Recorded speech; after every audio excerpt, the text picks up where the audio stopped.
the go button. Good morning, everybody. Welcome to this Friday's webinar with Annika Digital.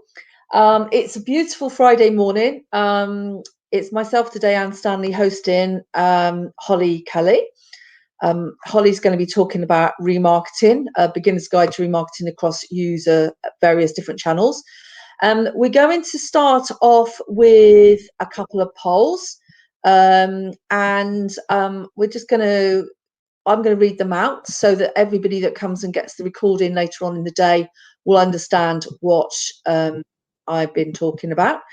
So the first poll, which hopefully you should be able to see on the screen, is: are you currently or planning to use Google Ads? No, I'm just learning or trying to secure a budget. Yes, but it's someone else's responsibility, and I want to understand what this involves. Yes, I'm currently running Google Ads myself. Yes, I'm part of a team running Google Ads. Yes, we're currently running Google Ads through an agency. Yes, I'm a freelancer or part of an agency team that runs ads for multiple clients. So about 42% of you, nearly half of you, are just learning or trying to secure a budget. As more people are entering, that's fluctuating, so that's nearer 40%. About a third of you say yes, but it's someone else's responsibility. And then there's a mix of people that are running ads themselves and or somebody else is running them. Okay, so it's settled around 40% no, and about 30% somebody else's responsibility. Of course, you can be doing remarketing on other channels. So I'm just going to ask a more general question about remarketing and ads. So let's go and have a look at the queue, and let's do. Now this is a bit of a longer one, so apologies for such a long poll. You can answer more than one question because, of course, you could be doing remarketing across a number of platforms. So if you're running ads anywhere, then are you using any remarketing or retargeting techniques? No, I have no experience with remarketing on any platforms. No, we're not running remarketing on Google Ads, but have tried other platforms. Yes, we've used standard display remarketing on Google. This is where somebody, you go on to say John Lewis, and then you get stalked around the internet with John Lewis ads for the rest of the day. Yes, we have used dynamic remarketing for shopping on Google. So this would be when you'd actually see that pair of jeans that you looked at on John Lewis, and everywhere you went, you'd see the jeans. Yes, we've used RLSAs for search marketing. This is where you actually get remarketing for your search ads, and I know that Holly's going to talk a bit more about that. Yes, we've used remarketing in Bing. Yes, we've used remarketing in Facebook. Yes, we've tried remarketing on another platform such as Criteo or Perfect Audience. Yes, we've tried cross-channel remarketing strategies, which is what the talk's about today. So, interesting. 68% of you have never tried remarketing on any platform. So you've got lots of newbies there, Holly. So you have to make sure that you explain everything in great detail.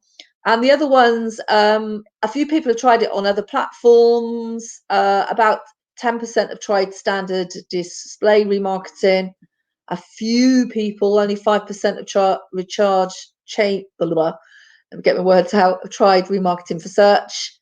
And a similar number of people have tried remarketing in Criteo or Perfect Audience. So very interesting audience today. For the people that aren't familiar, we will be sending the videos out later on today. And if you haven't already noticed, you can grab the slides from the handouts.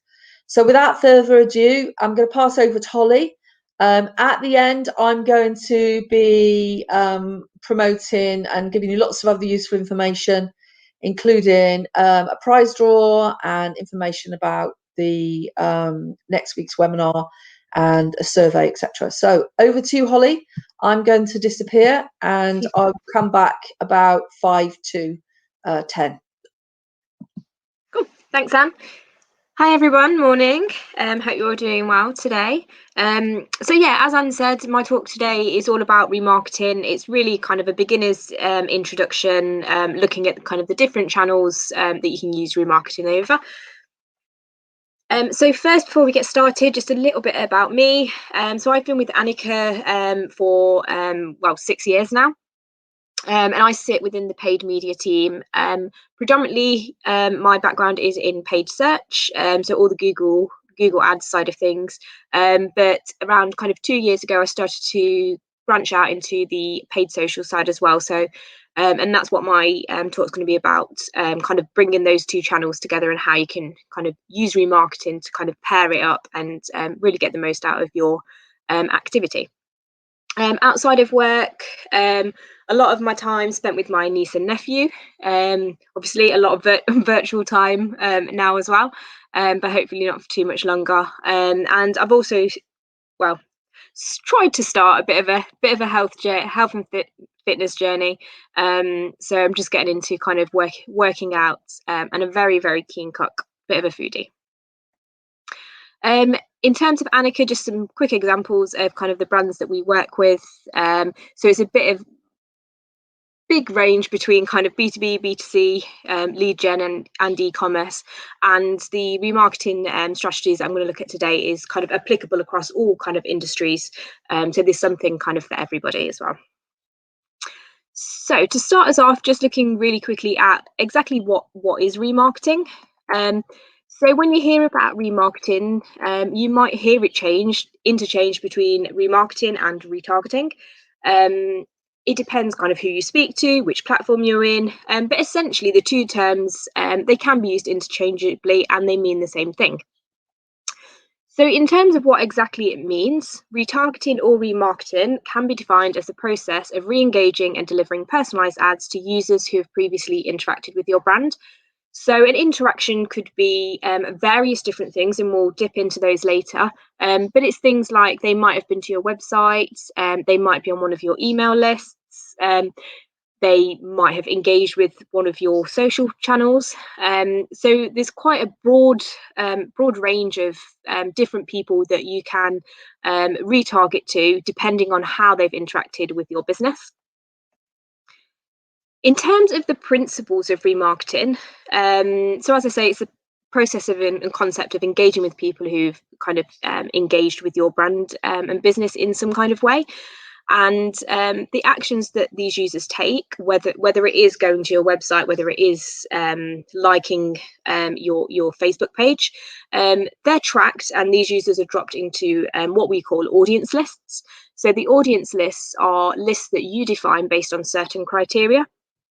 So it might be that you say users that have visited my homepage only, or users who have visited my contact us page. You're looking for kind of different sets of users, and you're looking to identify these users based on specific actions. And the reason you want to look for specific actions rather than just kind of go all hog and retarget to kind of everybody is because you want to understand what it is that these users are looking for, B, how they've engaged with your brand, how do they know your business, and C, what kind of messaging do you need to deliver to get them back to your site and get them converting.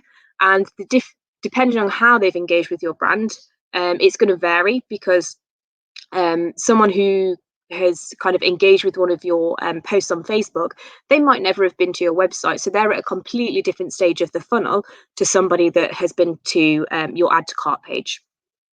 Just kind of a side note on that, all the audience data that is gathered, it's all anonymous within the interfaces. So even if it's one of your email databases that you upload, once it's in the interface, you have no idea who kind of individual users are. The only insight that you have is that the people on that list, they took the action that you've outlined and specified. So it's all anonymous. It's just kind of a pool of data that have all taken the same action. So remarketing, typically you think of as more of a kind of conversion metric, well, not metric, tool. So when traditionally what you'll use remarketing for is getting people back to the site, and the aim of that is then to get these people converting. But actually remarketing is a really great tool that you can use to actually capture users at all stages of the funnel. So one of those ways is to acquire new prospects. And there's two different types here, really. So we've got the users that haven't been to your site yet. And this could be in two different forms. So you've got platform-based engagement. So what I was just mentioning about somebody who likes your Facebook post, that might have popped up on one of because one of their friends liked that post. And then they've gone on to like it as well. It doesn't mean that this user's been to your website. So you've got engagement-based metrics like that. Same again, you can have people viewing your videos. They've viewed your video, but they haven't necessarily clicked through the ad. And then you've got, I guess, a pure prospecting list of lookalike audiences, and we'll go a little bit more into detail with those. But essentially what they do is they take your original remarketing list. So say you've got a list of everybody who's previously purchased on your website. Google, Facebook, whatever platform you might be in, takes this list and they go away and they come back and they populate a brand new list with users who share the same interests, the same demographic makeup, the same intent as the users that were in your original list. So it's finding people that are similar and look alike to your original list. So your all converters, your past purchasers, people who filled out a lead form, they're a great source of creating a lookalike audience, because they're the real types of users that you want to get onto your site. You want more of those customers. The other thing that you can use remarketing for is to re-engage an acquired prospect. So someone who has been to your website but not necessarily converted that first time or even that second time that they visited. And what you're going to do is turn that user into a customer. So you can use different platforms, different ad messaging, different landing pages to understand what it is that user came to your site in the first place. They was interested. It sparked a bit of interest. It might be that they came in through kind of a really kind of broad remarketing campaign where you drop them on a blog. Obviously, the next part of that is how do you get them then into a paying customer? And remarketing can help with that. And then finally, looking at how you can use remarketing to retain existing customers and also re-engage lost customers. So if a customer, if you've got an email database and in there you've got a load of lapsed customers, you can use remarketing to kind of re-engage and reposition your brand in front of these users. And also things like if you've got, so if you're a subscription-based company and you've got annual subscriptions, you can use this to, at the point kind of, I guess, a month or so before kind of the end of people's renewal, you just got a rolling remarketing campaign that kind of looks for users that are coming to the end of their period, and then you can deliver ads to them as well. So there's loads of different ways that you can use remarketing to move users through the funnel. So all in all, remarketing, it allows you to grow your audience through prospecting, and through that, it also enables you to grow your customer base. It allows you to upsell to existing customers. It allows you to close some of the drop-off through targeting things like cart abandonment and checkout abandonment. It allows you to engage with your email databases. So yes, remarketing, one of the main purposes is to try and get kind of those sales.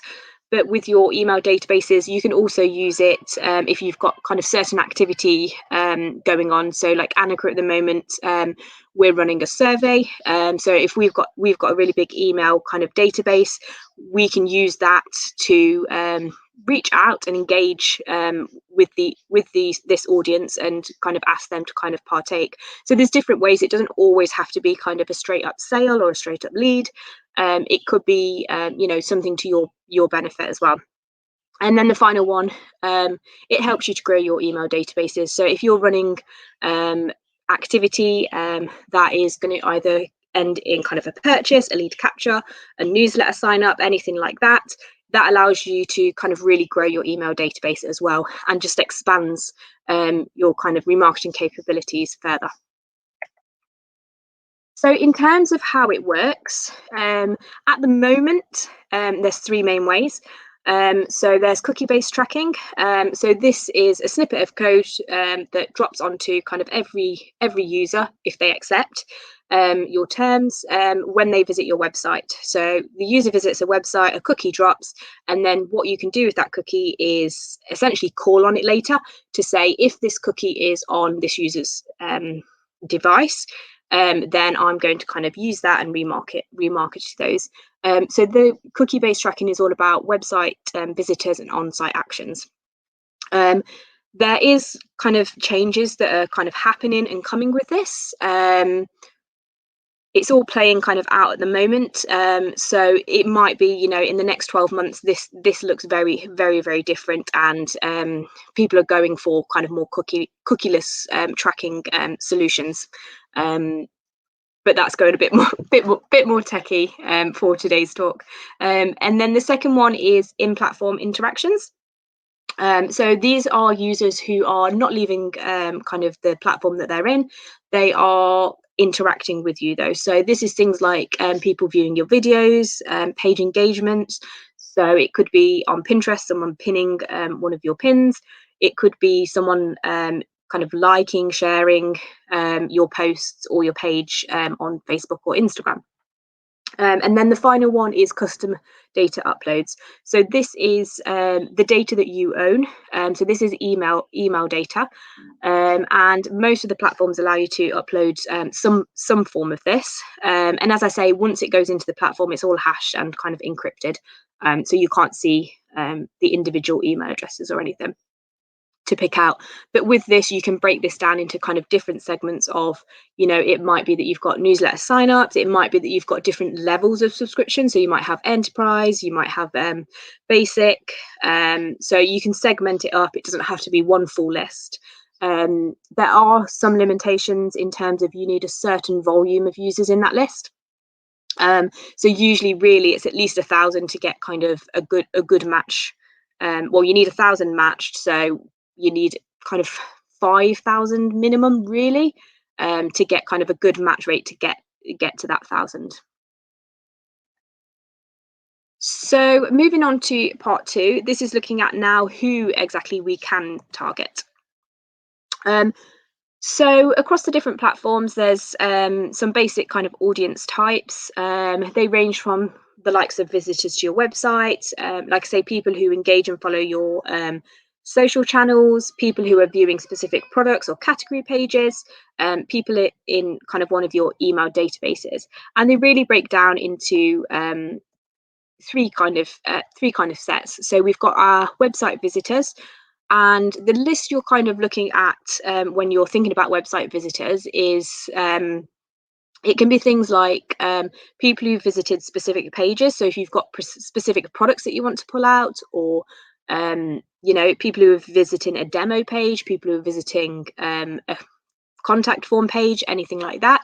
You can look at people who are taking specific actions.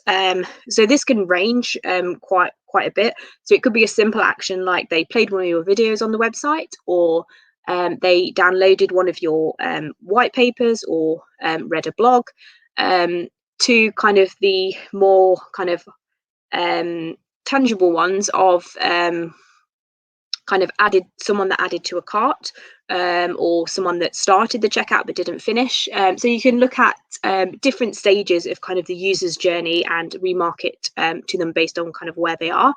You can also look at specific traffic sources. So if you use UTM parameters in kind of your ads, what you can do is in each of kind of the platforms, these UTM parameters are now part of the URL that kind of is registered and is logged. So when you're in the platforms, when you create the list, you can specify users who came from UTM source Facebook, or users who came from UTM campaign summer. So you can bring out and kind of start to tie up your channels together. So people that are coming from seeing your ads and visiting your site from Facebook, you can now retarget to these in Google Ads when they're actively searching for your products. You can also, in some of the platforms, look at users who visited a certain number of pages. So the more pages a user's visiting, it indicates that they're a little bit more engaged, they're a little bit more interested in the product or service that you're offering. They haven't just landed on your page and they haven't just bounced away. So these are more kind of engaged users. And these are users that, you want to get to the bottom of. They're looking around the site and they haven't found what they're looking for, but they're obviously very interested. So it's about getting back out to those users and maybe repositioning your messaging or sending them to kind of a more informative landing page or a landing page further down the funnel. And then also on that side of things is visitors who spend a certain amount of time on site as well. So in the same kind of principle, users who kind of are spending, a couple of minutes on the site are much more likely to convert than users who came to your site and spent 10 seconds. They probably don't necessarily even remember your brand, those ones. And then we've got platform engagement. So this really breaks down into kind of three areas. So people who are liking your profile, people who are viewing your videos, and then people who are engaging with your posts in one way or the other, whether it's a pin, whether it's a like, whether it's a share. We can look at those. And then we've got customer lists. So like I say, this could be your past customers, it could be customers who have lapsed, people who've signed up for your newsletter, people who've downloaded your assets. So if they've downloaded your assets, the next step in that is, okay, now let's get them on to kind of converting into a lead or making a purchase. So it's about moving people through that funnel. And same again for users who have taken a demo or have requested a demo, and then free trial signups as well. If they've started a free trial but they don't then sign up, it's just about kind of re-engaging those users and letting them know, because they might just forget that it's lapsed. It does happen. So it's about kind of putting yourself back in front of that audience because they engaged with you for some reason in the first place. So part 3 is all about where we're able to use remarketing. So remarketing is a great technique that you can use to re-engage across a multitude of platforms. So pretty much all of the digital marketing platforms have some form of remarketing capabilities. Some, like Google Ads, YouTube to some extent, is kind of search based. But then you've also got the audience and the contextual side of things in the likes of Facebook, Twitter, Pinterest, and all that, where the ad is positioned against kind of the user's the day-to-day life. So we've got all the ones kind of listed here, but on top of that, there's also channels like Amazon. So Amazon do some forms of kind of display remarketing, and like I say, the majority of all the digital channels, the native ones like Taboola and Outbrain, they all have kind of remarketing capabilities as well. What I would say is some of the platforms are more advanced than others. So depending on what it is and who it is that you want to kind of target, you're going to have to kind of narrow down on which platform allows you to get to these users. So with the remarketing, you've got kind of, I guess, two ways that you can kind of go after it. You can do it in platforms, so go to each of the platforms and set up your remarketing campaigns within each one of those, or you can do it through third-party site-served ones, so the likes of Perfect Audience, Criteo, Acquisio, AdRoll, and essentially what they do is you build your kind of ads and your campaign, and then that goes out to kind of multiple platforms all within one interface. So it's all managed within kind of the one platform rather than going through and doing it through each individual one. And it all comes down to exactly what you want to do. So there's different kind of limitations to each of those.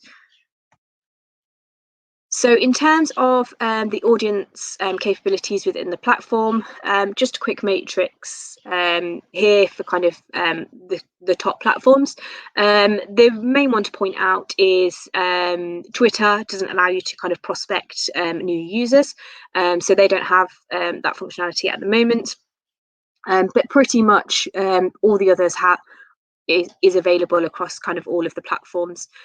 You can upload your email database to all of them. You can target based on kind of different web pages and engage new users through that. So pretty broad in terms of what you can do. So why would we want to retarget? So in terms of retargeting, there's kind of a whole host of reasons why you should do it. The first one being it allows you to kind of increase brand recognition. So like Anne said kind of in the intro, what essentially happens with remarketing is you put your ad out there, and it essentially, depending on which platform you are, so if you're doing it through display, it will follow that user around the internet. If you're doing it in Facebook, when they go into kind of their Facebook profile, they will see the ads within Facebook. So it's just a good way to kind of cement and kind of just always be there. So it's like what you see with, I guess, the likes of things like Coca-Cola. They're a massive brand, but they still do advertising. And it's all about kind of making sure that your brand is there and your brand is kind of always forefront, ready for when the user does want to convert. It also, tying into that, helps you guide the users through the funnel. So as I touched on earlier, if you start with a very broad remarketing campaign, you might be targeting a very specific audience, but the audience isn't necessarily going to be the warmest that it could be, and it might be that it needs some nurturing. But what you can do through your remarketing is you can recapture that same audience that's been to your website, and you can retarget them with, a new message. It might be, like I say, that you start the process, the marketing, with promoting a white paper. And then what you want to do is you want to take them through and kind of drill down into that end kind of lead. So it's about moving them through. It also helps to lower your cost per acquisition. So generally what you'll see is users through remarketing will not only engage with your ads at a much higher rate, but they'll also convert at a higher rate as well. We do see as well that generally, on average, 90% or more of users will leave a site without converting. And it's not because, they're not interested in kind of the product or service that you're offering. A lot of these are going to go off. They're going to kind of look around, shop around, and also, depending on your product or service, you might have a longer lead time. So it's all about, during that period, making sure that you don't fall off the radar as well. And generally, actually, remarketing is kind of really applicable across all industries. So there are certain limitations, kind of if you're in kind of healthcare and medical, and that's just due to personal attributes. So, for example, if a user is using a shared device at work, the whole kind of purpose behind Google and Facebook's restrictions on this is that user has the right not to be kind of remarketed if they were looking at something kind of related to their health that maybe they didn't want their employer to know. So it comes back to things like that, and then also things like gambling or anything like that. Very, very, very touchy on those ones as well. But generally, across kind of all industries, there's some sort of technique that can be used.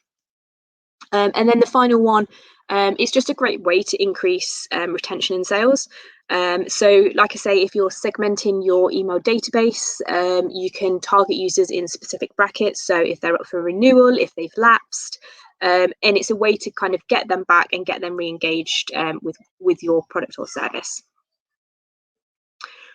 So just kind of circling back to kind of the engagement and the lower cost per acquisition that remarketing gives you. Ken Shu's study actually found that retargeting cart abandoners can increase your conversion rate by up to 26%. And actually, retargeting can lift ad engagement rates by up to 400%. So there's a huge kind of argument for kind of using remarketing and kind of getting those engagements and getting the users back to the website. So once we kind of establish where we're going to be kind of remarketing, who we want to target, you can look to start creating your audiences within the platforms. So I'll just run through these quickly with you. So in terms of creating your audiences, so in Google Ads and YouTube, that's all created within the same platform. And within the platform, you are able to create lists based on website visitors. You can create users based on lists based on users downloading and using your app. And you can create lists based on YouTube metrics. So this is things like people viewing specific videos as ads or organically. It doesn't have to be an ad. And then also uploading your customer database. With kind of all of the platforms, you can create lists based on users visiting specific pages. And this is always going to be based on kind of your pixel or your tag that you've got on the site. So as long as your tag is there, you'll be able to create lists based on users going to kind of any page that the tag is present. And one of the other great things about the Google Ads remarketing capabilities is you can import your audience lists that you create in Google Analytics. And this gives you a little bit more flexibility, because through analytics, you can create lists based on more engagement factors on the website. So going back to those ones I said about people spending specific amounts of time on the site, people visiting certain amounts of pages, you could even create ones to exclude users who just bounce. So it gives you a lot more flexibility in terms of on-site engagement targeting. When you create lists in Google, they're eligible to run across up to kind of 4 or 5 networks. So search and shopping, display, YouTube, and Gmail. It depends which type of list that you create. So custom database lists, so your email lists, for example, they can only run on Google-owned placements. So they're not eligible for the likes of display. The reason being for that is Google needs to be able to know that the user is logged in. So on display, it's going out across third-party websites, so the likes of, Leicester Mercury or the Daily Mail. It could be eBay. So Google just wouldn't know who that user is, and that's what kind of the limitations are there. On Facebook and Instagram, you can create, again, audiences based on your own data, so things like website visitors and your kind of email databases. And then you've also got Facebook sources as well. So this is coming back to the platform engagements. So it could be same as kind of Google if users are viewing one of your videos. On Facebook, it does allow you to pick kind of how much of that video users is viewing. So it could be 25%, 50%, 75%. Or you could only want to target people who viewed 100% of your video, because they sat for the duration and actually watched and kind of engaged with that. And then it could be people engaging with the likes of your Instagram account or your Facebook page. And this comes down to kind of liking your page, liking your posts, sharing your posts, anything like that. With Facebook as well, you can narrow down on people who are spending a certain amount. So you can look at users, not only did they convert, but they also converted and spent, say, over £100. So you're looking for the higher value customers. And the reason this is important, not necessarily because you want to remarket to them if they've just purchased, but it comes back to the lookalike audiences that I mentioned earlier. So not only could you create an audience that looks like your past customers, it will be an audience that looks like your high value past customers. And depending on kind of the industry that you're in, so say you're kind of a homeware company, you might have a lamp that costs kind of £20, and then you might have a cabinet that costs kind of £200. You want the users that are going to buy the cabinet, really, as part of kind of your marketing activity, because that's going to give you the best return on ad spend. And then we've got Twitter ads. So Twitter is, I would say, one of the more limited options in terms of audiences. So you can create them based off of website visitors. You can use your email database, and you can target users who have engaged on your app as well. Same as the other platforms, you can narrow down specific website visitors, so if they visited specific pages, but that is kind of the extent of remarketing on Twitter. On LinkedIn, so LinkedIn, if you're B2B, has quite a lot of good targeting options when it comes to remarketing. So it's got the usual, like the website engagements, email database, video views, and platform engagements. But the platform engagements can prove kind of really quite useful. So it could be that they've engaged with your company page, they've been to your company page, they might have engaged with your lead form. If you run kind of events, they might have engaged with one of your events as well. So things like that, it just gives a bit more kind of range. And also, if you're uploading email databases, obviously you can kind of target on kind of specific companies as well. So LinkedIn's got kind of really great functionality, and it's a really powerful tool for anybody kind of working in B2B. The only caveat with LinkedIn is it is a little bit more expensive in terms of cost per clicks than the other channels. So you do need a slightly larger budget if you were going to go after people on LinkedIn. On Pinterest, so Pinterest for e-commerce, really kind of great, especially if you're in kind of those kind of lifestyle based brands. So with Pinterest, you can target based on website visitors, you can upload your email database, and then you can also target anybody who's engaged with your pins. So if you've got kind of a lot of people pinning down your pins, that kind of increases your reach to additional people. Anybody who's kind of then looking at their pins can see yours as well. And as with kind of the other channels, you can narrow down the kind of website visitors through kind of different sets of criteria based on kind of behavior that you want to pick out. And then finally, just looping back round to Google Analytics. So as I mentioned, you can import any list you create in Google Analytics into Google Ads. But on top of that, when you're creating a list in Google Analytics, it will give you the option. So the first option is that you import it into Google Ads. The other option is that you create it in Google Analytics itself. And it's not so that you can retarget within Google Analytics, it's so that you can analyze what this audience is doing and whether you know they're converting, whether they're kind of coming back or not. And what that allows you to do is identify, I guess, really kind of engaged lists. So if you see on Google Analytics that, so if you create a list that's kind of users who visited once, users who visited your site twice, users who visited your site 3 times, and so on and so on, if you look at those lists kind of side by side, what you should start to see is a bit of a pattern in terms of the conversions. So you might notice that actually users who visited my site 3 times or more are much more likely to convert. So actually this is a really good list that I can take out of Google Analytics and put into Google Ads, and then I can remarket to these users because I know they're more likely to convert. So in analytics, it's more about kind of building these lists to kind of analyze and then taking that analysis and putting it into action in terms of your remarketing strategy. Similar to what we have in Google Ads and all the other platforms, you can create them based on kind of people visiting specific pages. But then, like I say, it's also about kind of those on-site engagement and behavior metrics, like time on site.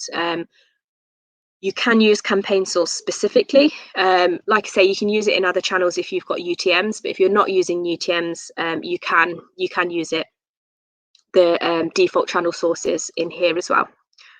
And like I said on Facebook, in analytics, you can also create lists based on users who have spent a certain amount. So that's a really good one as well. So how to kind of implement this and what really you need to be kind of looking for and doing. So when it comes to kind of setting up remarketing, really what you need to do is you need to understand what your objectives are. So what do you want to get out of the remarketing activity? Is it just to kind of reinforce your brand message as people are coming up to kind of renewal of contract? Is it that you want sales? Is it that you want to promote a new asset, a new product launch, something like that? So you need to understand what your objectives are. You also need to understand who you want to talk to. So is it kind of a new product launch and you just want to talk to kind of anybody that's been to your website previously?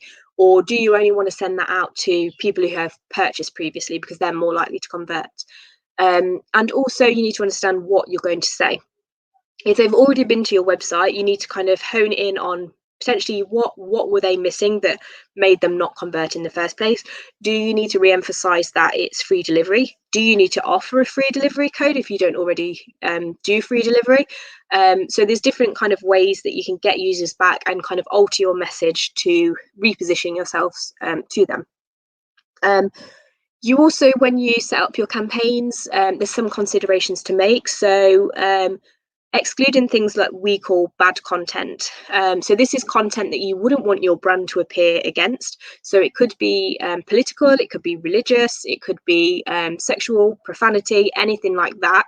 You might not want your brand to appear against it, not because you're kind of always necessarily going to be against what they're saying, but you might not want your brand positioned next to it because you just don't know what the content is going to say.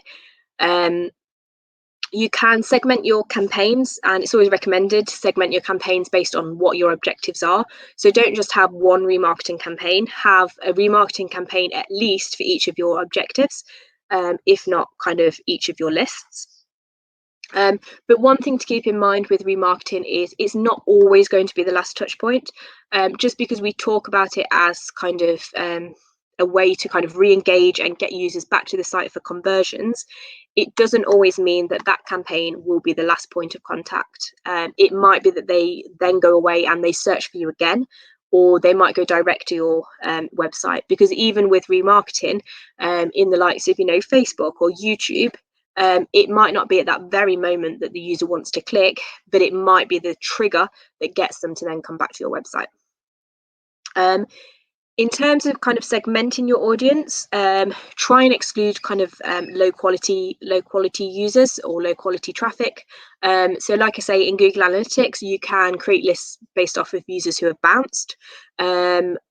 Or what you want to do is create lists based on users that are a bit further down the funnel. So the likes of people who have added to cart, people who've initiated a checkout. So you know that they're a bit more engaged, they're a bit more likely to convert. You also need to consider how long you want a user to stay in the list for, and this is going to come down to what your objective is. So if you're looking at users who started a free trial but then didn't end up converting into an actual lead or a sale, then you only want kind of a short time frame after that end of trial to try and re-engage that user. There's no use retargeting to users who ended their free trial over 6 months ago. The users moved on by then, so you need a shorter time frame. So it could be anywhere between 1 day to, in Google Analytics it does go up to 580 days, but realistically up to kind of a year, really. And then, like I say, depending on who your audience is, you want to be adjusting and tweaking your message. So if it's somebody who's kind of abandoned the cart, your messaging, really, you want it to be a little bit more urgent, because that person that's abandoned their cart is kind of right on the edge of kind of that conversion. So if they're not purchasing with you, it means that potentially they're going away to purchase with somebody else, somebody that maybe sells the same product but offers free delivery. So do you need to give them a specific message with a specific offer code just to get that sale? So you need to decide kind of what's important to you. And then finally, just deciding how often people should be seeing your ad. So in pretty much majority of the platforms, you can set a frequency. So this is just saying that no one person should see my ad more than twice a week, or more than 5 times in the space of a month. We'd typically suggest no more than 3 to 5 times a week. While you want to keep your brand front of mind and you want to kind of reinforce and reposition your brand in front of these users, what you don't want to do is kind of bombard them and just kind of appear everywhere. Like Anne said, stalk them, but stalk them to the extreme. You don't want that, because that's going to go to the flip side of everything and kind of irritate the users. So you need to find kind of that nice balance in between, which is at most, I'd say, 5 times a week. So in terms of kind of best practices, what you want is to deliver a message that's relevant to the audience that you've segmented. So making sure that the ad that you're delivering aligns with your on-site branding. And this is just so that the ad is familiar to the user that's seeing it. So if they've been to your website, just make sure that everything kind of ties together. And also, if you're remarketing across different channels, or even if you're doing kind of prospecting across different channels, just making sure that all the channels have kind of the same branding and the same kind of tone of kind of the ad design. Making sure that you're adjusting the messaging and or creative for each of the audiences. So it doesn't necessarily always need to be a completely new design, but the tone of the message and the message itself might need little tweaks depending on who it is that you're targeting. I'd always suggest to test between static and animated. It's good to have both in there. Whilst animated ads can attract kind of higher engagement, what you will find is animated ads aren't accepted in all placement types. So it's good to have a static variation in there as well, just to kind of increase your reach and increase your delivery. Always develop ads in kind of various different sizes. Again, this just comes back to making sure that you've got the most potential to have kind of the highest delivery across kind of different placements. So this is kind of banner size in Google Ads.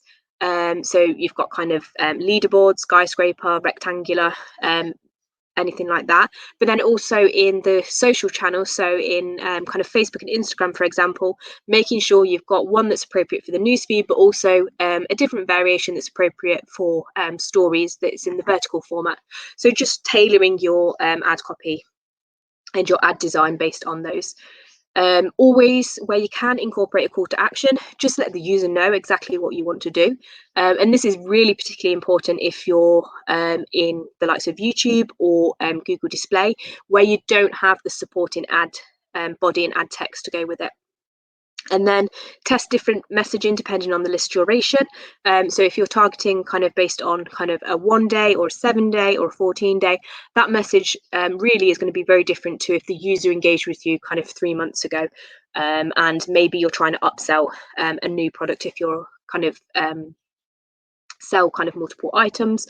And then trial and test different landing pages. So if you initially sent them to kind of a white paper, try sending them to book a demo or a free trial.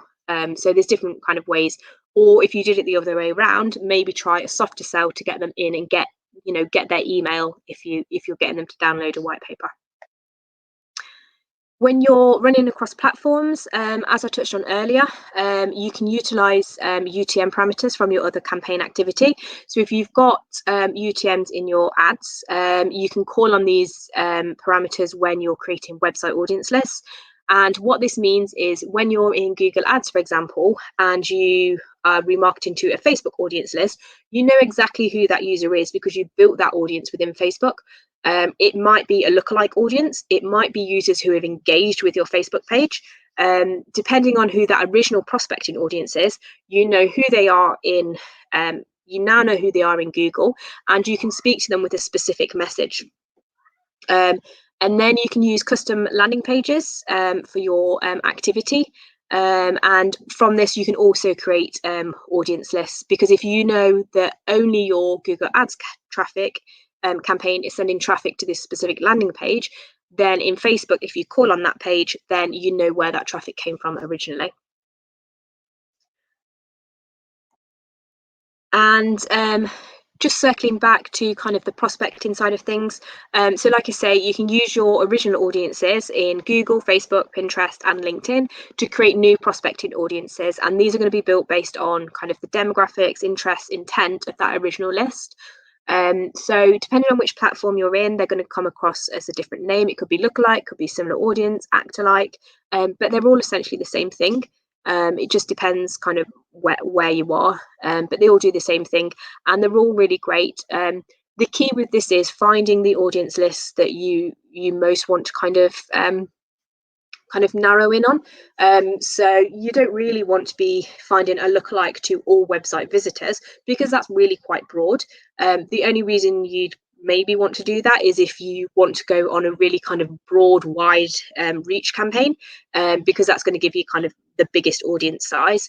What you really want is you want users who look like your actual customers, because these are the ones that are most likely then to turn into customers as well. So people who have purchased from you, people who have started a free demo, people who have started a free trial, people who filled out one of your lead forms, anything like that. These are the types of users that you want to find more of, and that's really what the lookalike audiences are all about.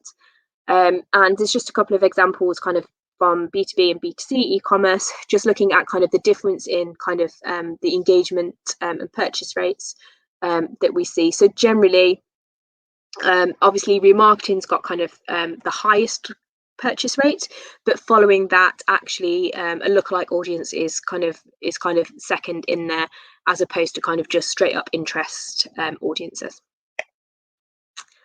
And then just a couple of things to keep in mind.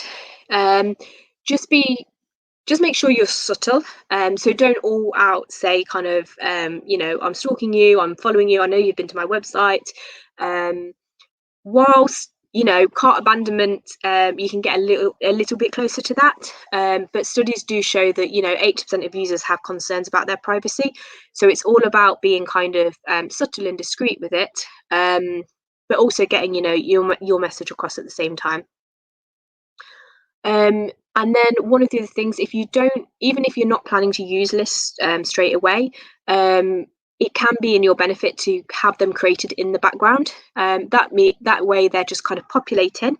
And actually, in the likes of kind of Google Ads, for example, you can overlay these as observation. So they're not doing anything. You're not just targeting these users, but you're able to see how these users are interacting with your ads as well. So you can decide whether actually you need a specific strategy for them. Other things to bear in mind, I touched on it earlier, but some of the platforms have different audience size thresholds that you need to hit before you can actually use the list in your ads. So for search and shopping, it's 1,000 users, it's 1,000 cookies.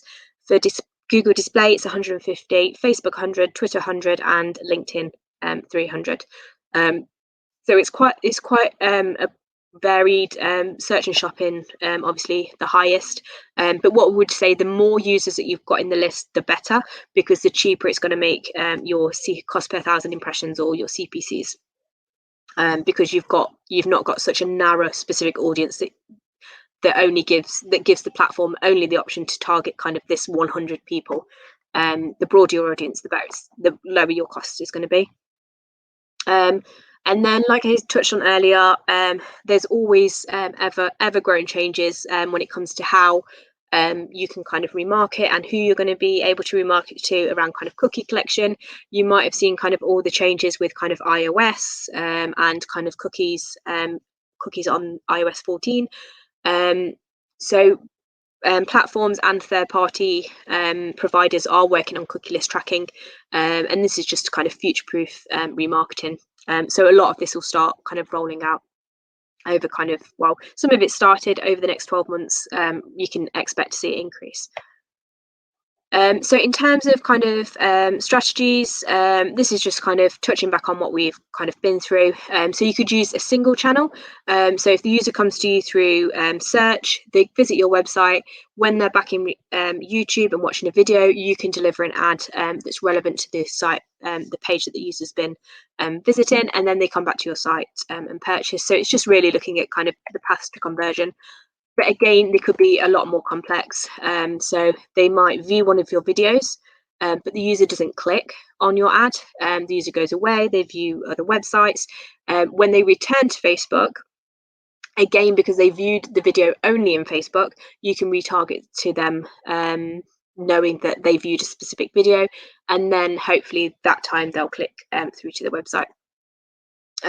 And kind of it just expands out and out from there. So it could be multi-platform. So they start in Facebook, they go to your website, they go browsing other websites, you can deliver a display ad, and then they come into Google search and you can deliver a search ad. So it's all about understanding what the path and what channels and what platforms your users are using and actively in. So how to get started? You first need to set what your remarketing objectives are. Make sure that your privacy policy is up to date on site. And this could be slightly different for each of the platforms, but it's just about kind of your cookie policy and saying kind of which cookies are being deployed and what you're collecting them for. And it also ties into GDPR as well for your data collection. Once your policy is updated, you can install your pixel or tracking code, depending what platform you're in. If you've already got ads set up, it might be that you've already got it in place, but just double check, make sure it's there. And then you can start creating the audiences. If you want to use an email database, you can upload this. Each of the platforms has a different template, but it's typically you need email address as the main one, and then you can use things like first name, last name, postcode, anything like that. And then you can start building your campaign, assigning your audiences, and starting your targeting.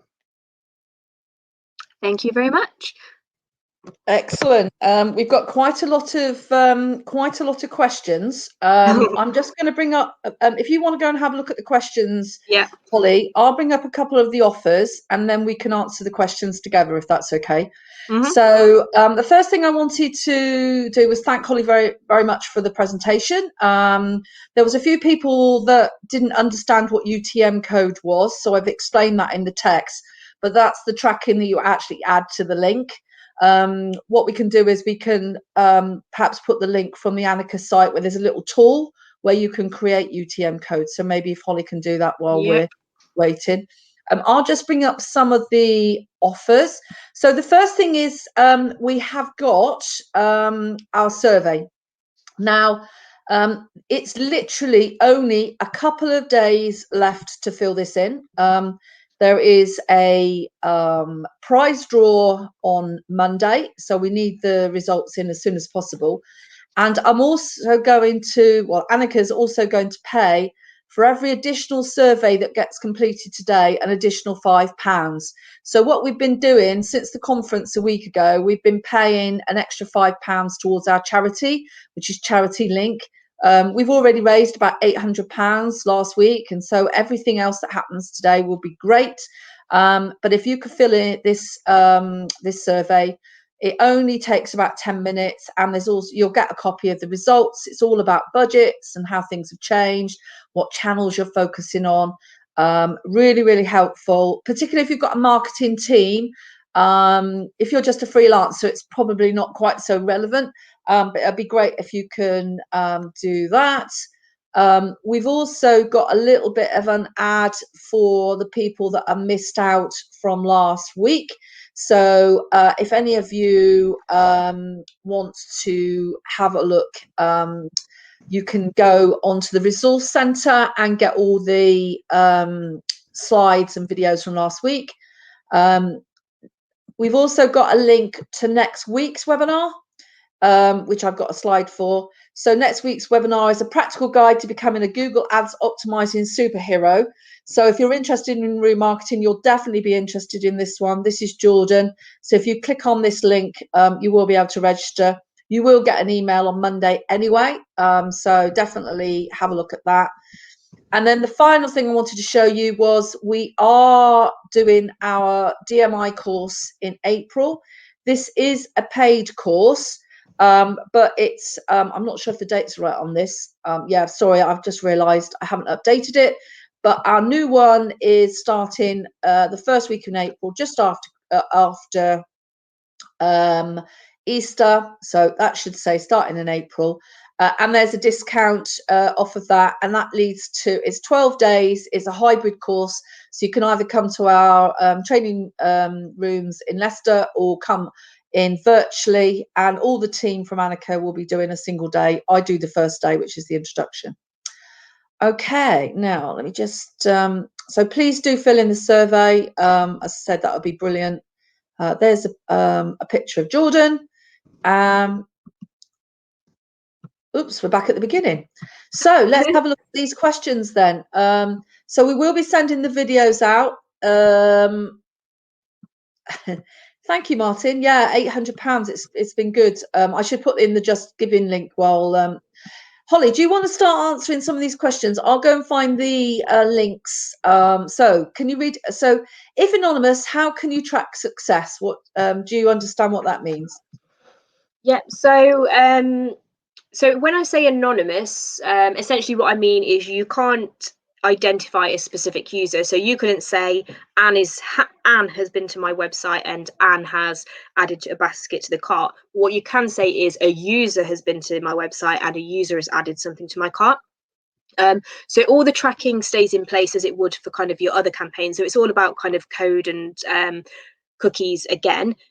So you still see that essentially somebody converted if they go on to convert. So you can track success in the same way as you would kind of your other digital campaigns, that somebody has converted. You just don't know it's a specific person.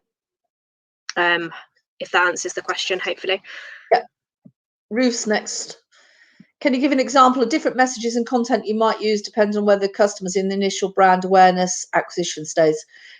I guess in most people that you're doing the remarketing generally to the next stage, which is the conversion stage, because they've already interacted with you, haven't they, really? Yeah. So depending on what stage. So if it's a lookalike audience, for example, the content that you might deliver might be a white paper because they haven't been to your website. They don't really know anything about you, but the platform indicates that your brand or your service might be something that they're interested in. So the messaging would be a little bit more kind of, I guess, less salesy. So check. It could be about providing a free resource, a free white paper, and then once you know that they've downloaded that white paper, then what you're trying to do is then you're trying to be a bit more kind of pushing them to kind of convert with you. So the messaging would shift to more about kind of getting maybe a free quote depending on what your service is. It could be about more about kind of contacting you and that side of things. So yeah, mainly like Anne says, remarketing would be somebody who's kind of already in the funnel, but it is those first few that are in kind of maybe lookalike that feed off of remarketing, that you might go a bit more subtle. Okay, so the next question was from Lynn. If you run LinkedIn ads where high clicks were generated but no form completions, can your click data been remarketed to? So I think she hasn't realised that they've actually gone over to the site. So in that case, you're using the fact that they've been to the site and the cookies or analytics to do that. Is that okay? Yeah.